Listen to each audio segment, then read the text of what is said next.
Marami ang nag-aabang kay Kim Joo kung sino ang ipapakilala niya sa kanyang pa-boyfriend reveal. Sa latest ganap ay todo emote ang kapamilya actress. Wish kasi nito na makahanap rin siya ng taong totoong magmamahal sa kanya. Bongga nga talaga si Kim at emosyonal sa mga ganap kamakailan sa kanyang personal na buhay at showbiz career. Wala na nga daw pang kulang sa buhay ng actress dahil successful sa kanyang business at buhay karera.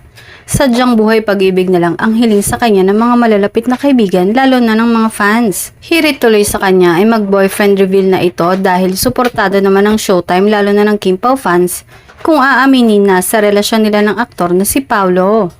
Dapat din daw ay hindi siya ikinahihiya nito.